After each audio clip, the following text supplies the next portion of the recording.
Hello po, kumusta po kayong lahat? So for today's video ay magsisimba po ako dito sa isang simbahan sa Green Hills Mall. Ang tawag po sa simbahan nila ay Chapel of the Holy Family, located po sa Green Hills Mall. Yung Green Hills Mall, katabi lang din po niya yung Vera Mall. So ayan po.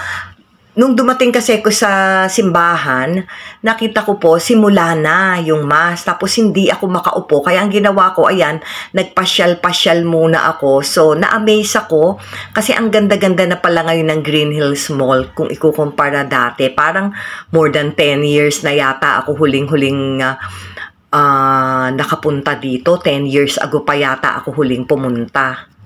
Nakakatuwa po kasi dati hindi pa allowed ang mga pet dyan sa loob ng Green Hills Mall. Kaya nung buhay pa yung poodle ko nung dati, sa labas lang kami. Tapos ayan po, makikita nyo marami ng bakanting upuan kasi hinintay kong matapos yung unang misa. Siyempre para makaupo ako. So ayan, hihintay ko pong magsimula yung second mass. Medyo maaga-aga pa po. Thank you for watching and see you on my next video.